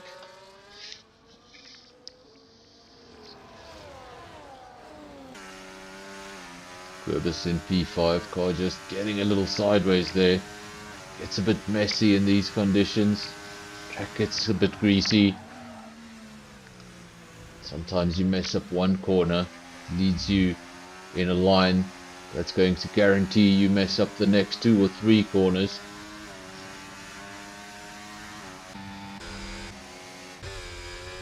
Fastest way around the circuit is always the racing line, and sometimes when you get off that racing line, especially in conditions like this, you just realize that the rest of the track isn't as grip friendly.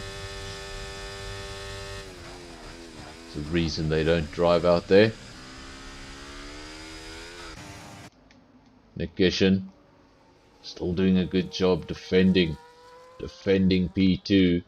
He's held on to it for a while now. 7 laps on those intermediate tyres, 4 laps on the intermediates for Lebby. He's got a 3-lap advantage on the inters. Wonder if Shane made a little bit of a mistake. Gap came down slightly.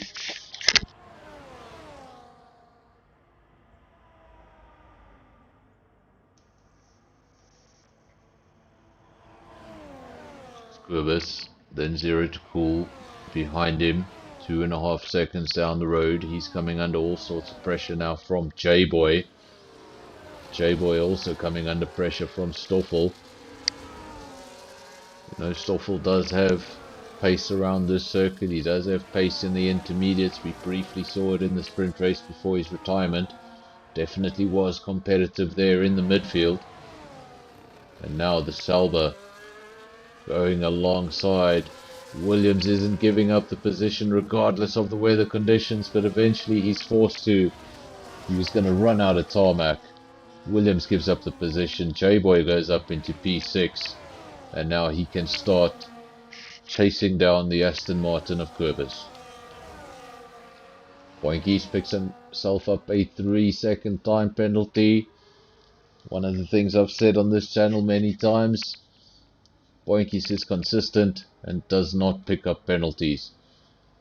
But Miami has not been his night. He's down in P15. And a man who almost never gets penalties next to his name, he's got a penalty next to his name. That's usually what happens when the race just isn't going well. Everything else comes down as well. Another 3 seconds now for 0 to cool, so the penalties are starting to come in. We've just passed halfway distance. Of course, some of the drivers, they would have got warnings much earlier on. You get 3 warnings before you get that penalty.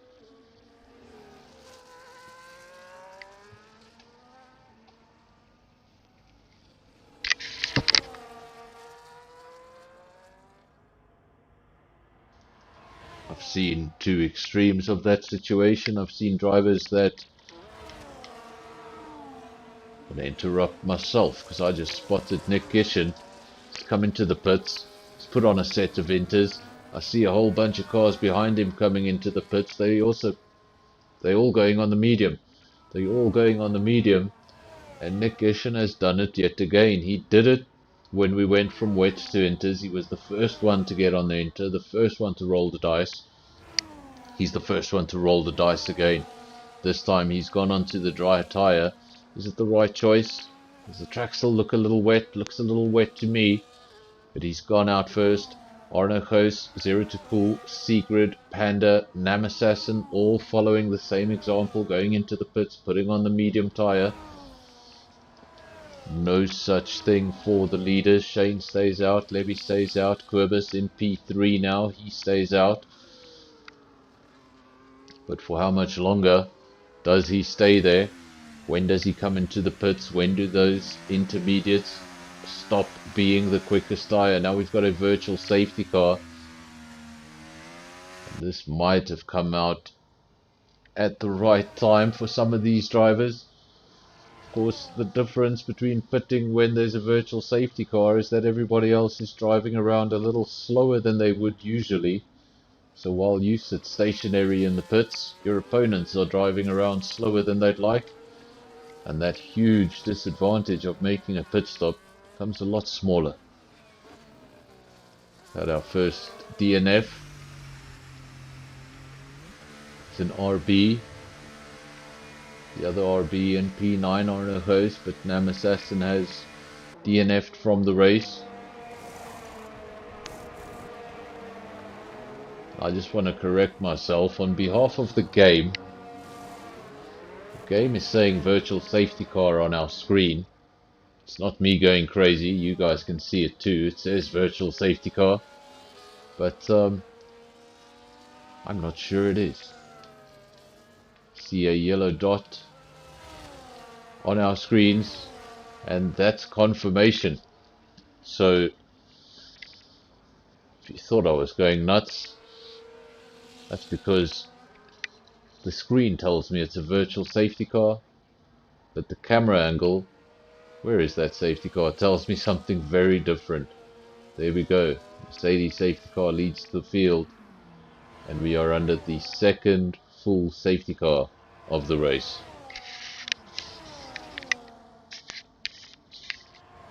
And since we're under safety car, I'm just going to take a quick break.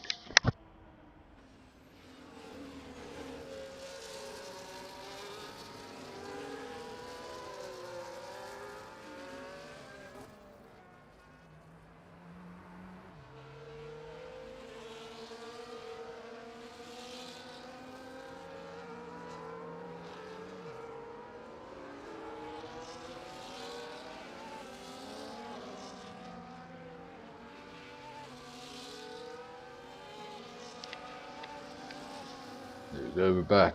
So, full safety car. Shane has made a pit stop. He's actually chosen to go for the hard tyre. It's an interesting choice. It's probably going to be the tyre that takes the longest to get up to tyre temperature. This track's not going to have a lot of track temperature, so it may take a while to get those hards up to where he'd like them to be, and then he's got the entire field behind him on brand new mediums.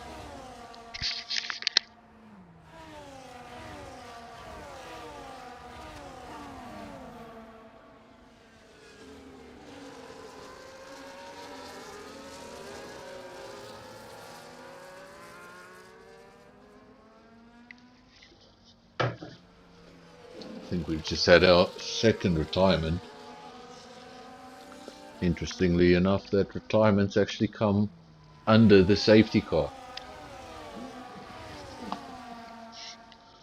So luckily the retirement came under the safety car and not just after the safety car, because we've seen it trigger a second safety car almost immediately when it does that.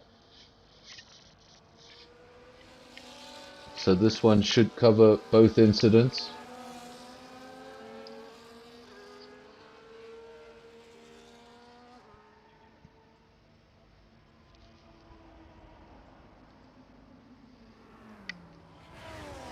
Shane from Levy, then Quibus P3. I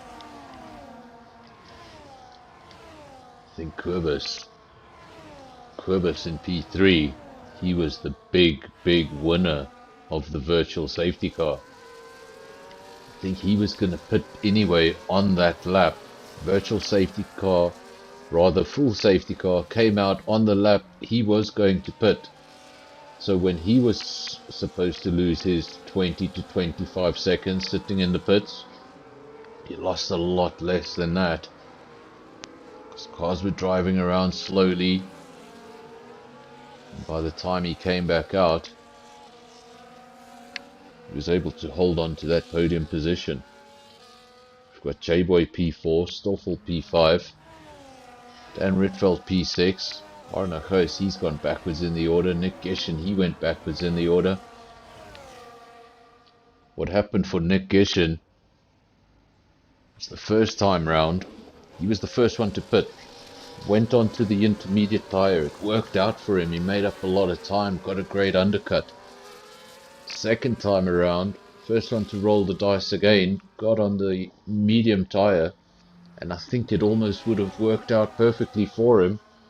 Then that safety car came out at very much the wrong time.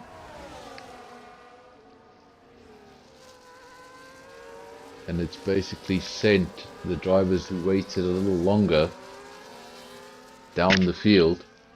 Guys that rolled the dice that one lap earlier. Actually, the guys that rolled the dice one lap earlier, they are now at a disadvantage. And the drivers who just waited one lap more, the safety car came out perfectly. Got another retirement under the safety car. We're now up to 4 retirements: Nam Assassin, Secret, Arno Ghost, and Zero to Cool. So lots of retirements happening under this safety car period.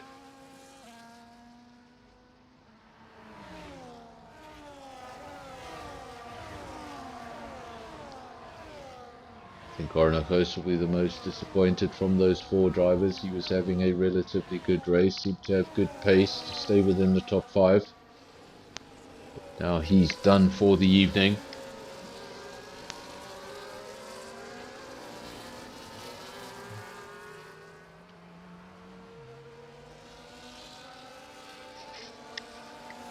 Shane, Libby, Quibus, J-Boy, Stoffel.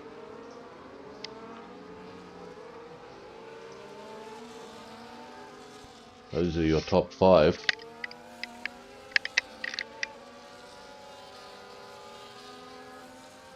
Safety car, yes, now it switches to full safety car eventually. Just in time for it to start flashing. That is our notification that the safety car is in this lap. Safety car pulls off into the distance. Nick Gishin now retires from the race. We've lost both Williams. In fact, we've lost 3 cars during that last safety car. And I've got bad news for all of them. I might be wrong. Or am I wrong? Let's just wait and see. What is that safety car doing? Luckily no second safety car. I did see a retirement very late on. Thought it might have triggered a second one. We've seen that before, but not this time around. Shane leads the way into turn 1. J-Boy P2. Then we got Levy. Where is Kurbis? Kurbis has gone backwards. He started in P3 but got swallowed up by the field into turn 1. So it's Ferrari from Salba from Ferrari. Then an Alpine in P4. Panda P5. Got Fuster in P6. Now Boinkies makes up a position up into P7. Kev P8. Stoffel P9. And Kurbis now in the final points paying position. So many drivers retired during that final safety car. It's lap 21 of 29.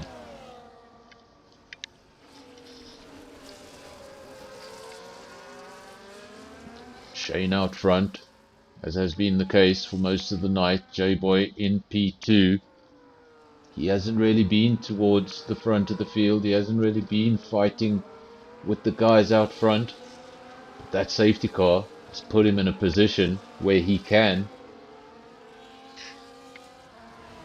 Of course, he's got relatively fresh mediums.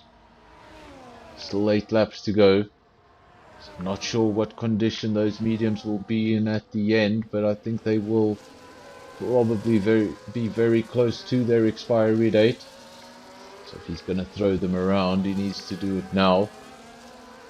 We've lost both Williams, we've lost both RBs, we've lost the sole Red Bull. Very bad night for the two Red Bull teams. One car didn't show up, the other three retired. Kurbis picks up a 10-second penalty. We saw that same thing happen to him in the sprint race, just coming into the pits, change of tyres, probably had damage, that's why he slipped down the order. Now he's come into the pits, he's picked up a further 10 seconds, and he's decided to call it a night. Not quite sure. That car's ghost, that is Will. Where is Kurbis? Kurbis also ghosting. Not sure if he's been disconnected or if he's called it a night. Out front, can't call it a night just yet. Still has work to do. He's led most of the race, sprint race, feature race, but most of it is either led with his teammate just behind him, or he's led by quite a gap. Now he's leading by just 7/10, and he doesn't have the safety of his teammate behind him. J-Boy in P2 with a set of mediums. At this stage he should have the advantage over Shane. He's got the softer of the two compounds, should have the better grip, but those mediums will go off first. But as we speaking of it, Ferrari does get past the Sauber. We have a Ferrari 1-2 yet again, and Levy, fastest lap of the race, 1:34.4. You can see how the lap times are coming down. We've now used all three variants of tyre available. We've used dry tyres, we've used intermediate tyres, we've used wet tyres. And because it went from wet to inter to dry, you've been able to see those fastest laps coming down as the night progresses.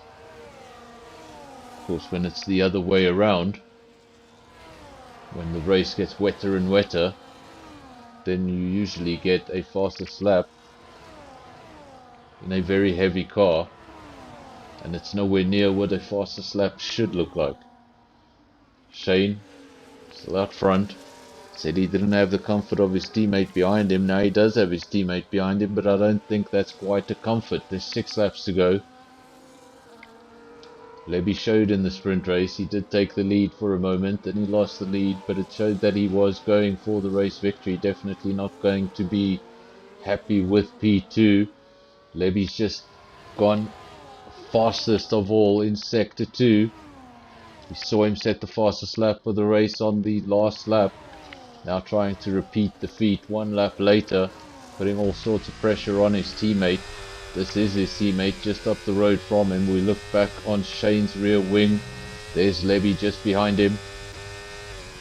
Levy gets the fastest lap of the race, and there's the DRS open. He heads off into turn 1, attacking his teammate yet again. Lap 24 of 29, 5 laps to go.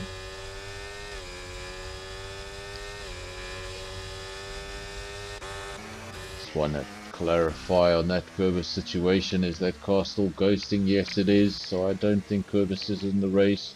Rota is also ghosting. Wool is also ghosting. So while it shows we have 12 cars out on track, we technically have 9 cars out on track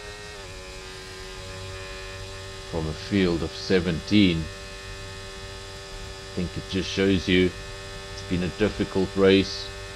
It's been a race that you've had to contend with all conditions. It started on the wets with the blue wall tyres. We then had to move on to the intermediates. You have to make the right call. You don't want to pit too early, you don't want to pit too late, because either way you're going to lose a lot of time. Then we thought we were going to have a relatively straightforward race to the end. We got our first safety car, we got our second safety car, and after all of that, somehow the Ferraris have found themselves back into P1 and 2 when it looked like Levy's race had been heavily compromised by the second safety car. He's been able to bring it right back up into P2, 4/10 of a second. covers the leaders. Then J-Boy 7/10 further back, so he's still very much in this. And as I say it, he goes fastest lap of the race, 31.0. We're approaching the 1 minute 30s. Remember, this is race pace. Sideways for Dan Rietveld. Big sideways for Dan Rietveld. He's in P4. Maybe that was a internet thing, because Panda's right behind him. It looked like a huge slide from the Alpine. The other Alpine just down the road in P6, that's Kev. We've got Boinkies with his penalty, which we don't usually see next to his name. Fuster in P8, also with a penalty. Kev's picked up a penalty, as has Quibus. Remember, he got that 10-second penalty, but I don't think he's going to be too worried because he's not in the race at the moment. J-Boy, 3-second time penalty. That's not going to help his attempt at stealing P2. I think he's going to have to accept that P3. Of course, he'll still try and get involved in the battle. He'll still try and fight. It's all about pride. Even if you're going to finish behind because of the penalties, you would still love to be the first one at the checkered flag. Fastest lap of the race again for J-Boy, so he's showing pace at this point in the race, but that penalty is going to be the deciding factor.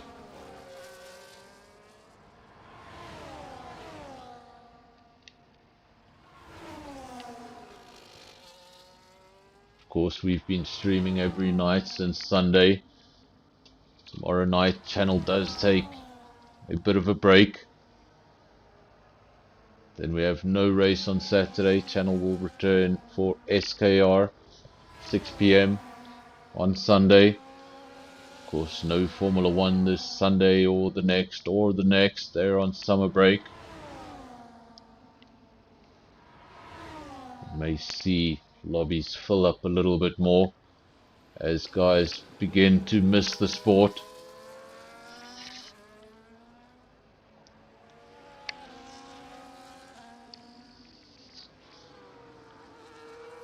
It's always the best times to fill up a league is when people are missing Formula 1. That's why it's so easy to get the league going at the start of the year or at the start of a new game.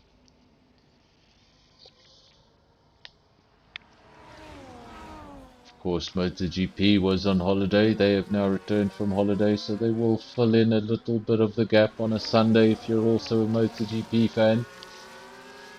Just settle your craving a little bit until the real thing can come back. Another retirement. That is for Boinkies. We have a caution. It's a big retirement. Look at that. Huge retirement. Tire sitting on the front nose. Car has disappeared from the track. Don't know if it's going to trigger a safety car. I don't see any evidence of a safety car on track. So I expect that caution to simply disappear. It's lap 27 of 29. And I think now it is officially too late for a safety car. 2 laps to go. Ferrari versus Ferrari. The Salva is still very much in the battle, but with a 3-second penalty in the back of his mind. Then Panda P4. He's a further 9 seconds down the road, so he's not going to take advantage of J-Boy's penalty unless he were to pick up another 2 in the last 2 laps. Then Dan Rietveld P5, Stoffel P6.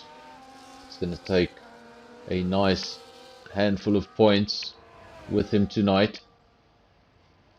Even though he lost it in the sprint race, retired from the sprint race, he's been able to turn it around in the feature race. P6 would be a strong position. Then Fuster P7, Kev P8, Boinkies has retired from the race. And then Quibus, Rota and Will are all ghost cars. So we can say there are 8 official runners, rather 9. No, Quibus is ghosting. 8 official runners left on the circuit from the 17 that started. 11 Guess you can call it 11 retirements. 3 of the cars are still appearing on your timing sheet, but they're not technically in this race.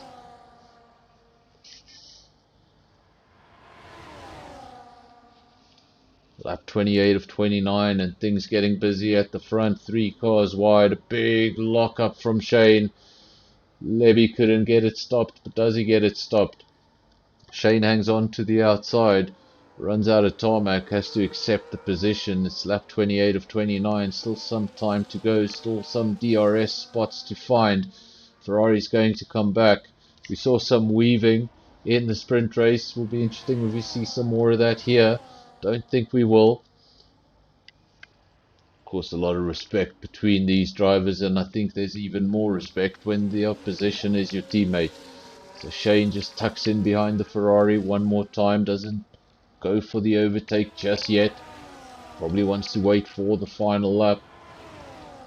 Leave as little time as possible for his teammate to come back at him.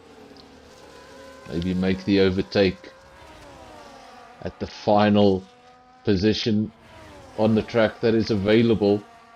The only problem with that is if you leave it till the very end and you get that passing maneuver wrong, you're not going to be too impressed. And speaking of not being too impressed, Shane will not be too impressed. That's just at the end of the race when you're pushing, when you're giving it everything, going right to the edge of the racetrack. Sometimes you just go a little bit over that edge of the racetrack. He's still going for the race win, even though he's behind on penalties, just hoping his teammate makes a similar error. Obviously all of those penalties will be neutralized, but I think that Levy has done enough to win this on track. Shane doesn't have to worry about P2. He'll be able to hold on to it because J-Boy behind him also has a penalty. Another big lock up there from the Ferrari. Levy, Shane, J-Boy, then Panda too far back to really take advantage of these penalties. Shane does take the lead of the race, but he's definitely not going to be able to open up a 3-second gap. Almost no tarmac left between now and the end of the race, so he'll win it on the track. He gets the fastest lap as well, but he loses it in the timing sheets. Levy goes up to P1, Shane P2, J-Boy P3. That is your podium.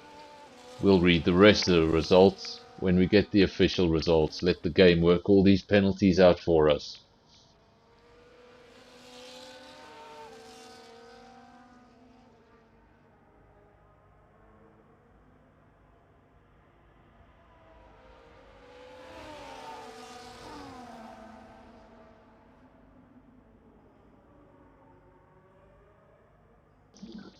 So while it was not a night where one driver maximized on points, it was a night where Ferrari maximized on points and each of their drivers got a win.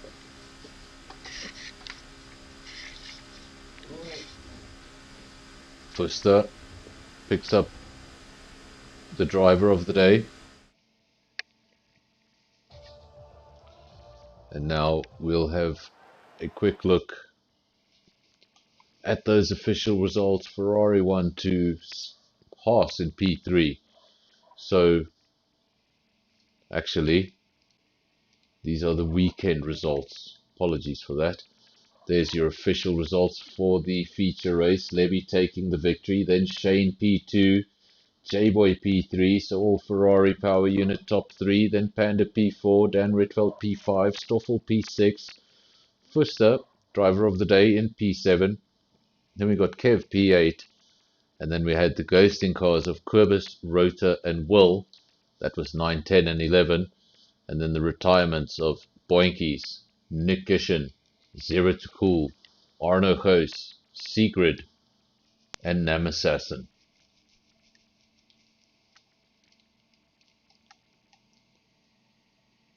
Just to go back to those weekend results, Levy gets the most points on the night, 32 of them. Then Shane 27, and Panda picking up 18, as well as J-Boy, also 18 points. Some of the drivers getting some really nice points on the night.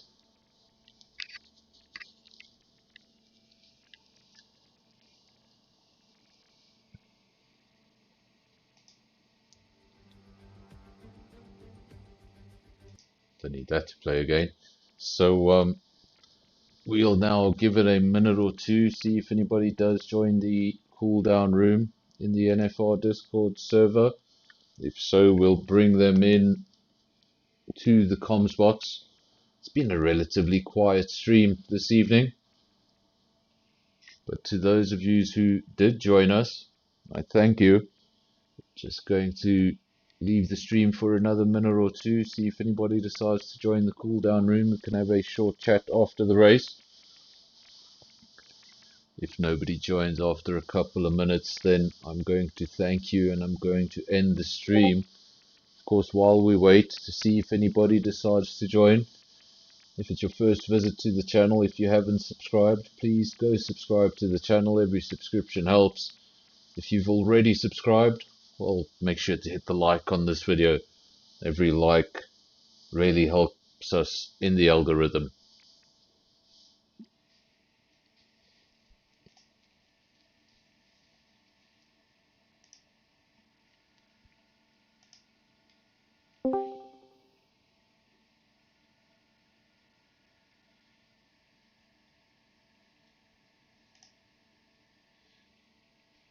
It appears we do have some drivers in the cool down room. First, the driver of the day, he's not here yet. Levy not in the cool down room, but we do have J-Boy and Shane, the drivers that finished P2 and P3. We've actually just got Fuster in the cool down room as well. That was your driver of the day. Going to bring the drivers in here one by one.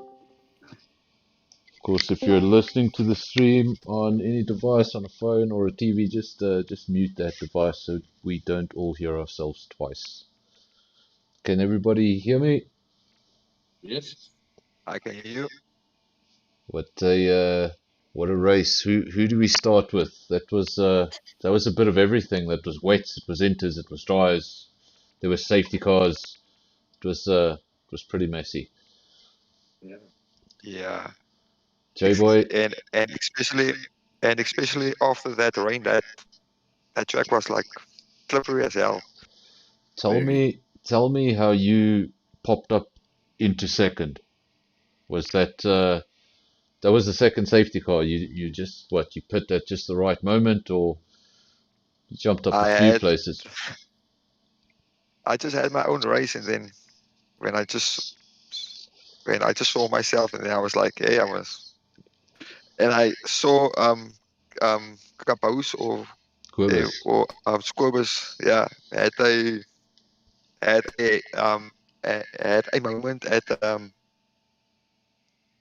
when the safety car restarted, and then I had my chance. Yeah, because Quibus, out of all the drivers, he actually got it perfect. The guys went in, they changed the tires. He left it a lap later, and while he was heading towards the pit entry, the safety car was called. So he came out in third, and then unfortunately he lost it at the restart. So let's see. We'll go to. I had my. Sorry about that. Carry on. Oh, sorry, man. I had him the first pit stop, and then I saw him on the inters, so he undercut me with like 6 seconds because I went a little bit longer with the wets. So yeah. Gonna go to Shane. Strong in both qualifying sessions, strong in the sprint race, strong in the feature race, but then penalty right at the end. Wrong tire. The penalty came from sliding around on the hards. Those hards just didn't want to get up to temp, so it was slippery all the way.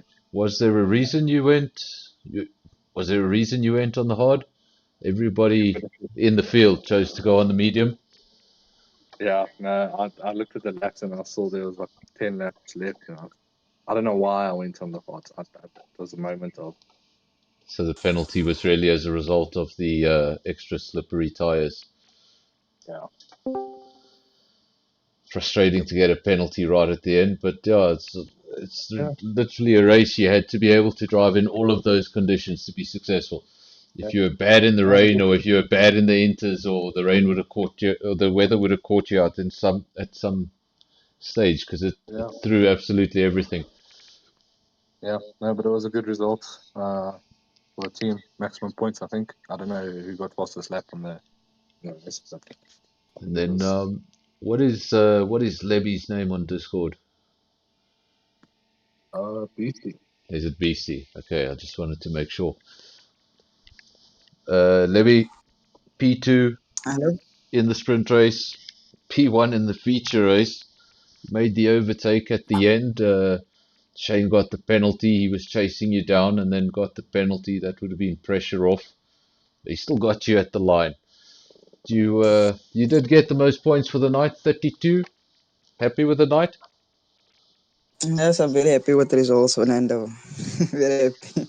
Couldn't wait for the race actually to finish. Yes. A lot of pressure. Felt like a long race, didn't it? From that first few laps you did in sprint quali till the checkered flag, it must have felt pretty long. It's just one extra session, but for some reason it It felt feels very long, yes. it feels like a lot more. Fuster, we haven't spoken to you yet. You got driver of the day. Tell us a little bit about your race. Where did you start? Was it all overtakes, or was it all a result of safety cars? It was safety cars and just basically pitting at the right time because, yeah, it was very, very slippery out there. I was surprised I even got that. I think it's my first one. We Well actually done. had at the end of the race, of course, we had the 17 starters, we had a bunch of retirements, and then the last three cars they were actually ghosting. So I think we had eight finishes, so eight official finishes. So I think that goes to show that the challenge of the race. So Yeah, it was pretty crazy. It was pretty crazy. Like especially the crossover. I think I almost crashed like twice. I had a very big oops moment in turn 3. I think. Yeah, do you that guys long right. collective question for all the drivers? Do you find that in this game in particular, the track evolution it feels a little exaggerated? It goes basically the raindrops just stop, and half a lap later the inters are no longer. It I feel like the crossover is so much quicker. Do you guys feel it? The reason for that might be the 50% race. They accelerate the crossover and the track conditions. Maybe I don't know. Could be. But yeah, I do agree. I just feel it goes very quick. I mean, there was a point in the race I went on board with somebody. I can't even remember who it was, but I went on board and I said, "Let's go on board with whatever driver. I just want to, get a perspective of these raindrops." And they were soft, but they were still falling. And a few Yeah, moments later, I went to another car. The raindrops had gone, and the track looked pretty dry. And that was like in yeah, the space of half a lap. So I think it does evolve like quite quick. And then the Ferraris, Levy and Shane, you guys were actually at the disadvantage of the track was starting to cross over, and the teammates were next to each other. So double stacking and stuff like that comes into play. What was the deal? Were you guys in communication? Was there a deal there? Whoever's in the lead pits first, or no, none of them are. okay, there was none of that. Yeah. Okay, well, as far as the stream goes, I'm going to call it a night. For those of you who did watch, we've already got up to, what is that, 48 views on the stream so far. So thanks to everybody who's watched and to everybody who's going to watch this later on where we get a majority of our views. Thanks for joining. It's your first visit, subscribe. If it's not, leave a like. And until Sunday, cheers. Ah, now I can swear again.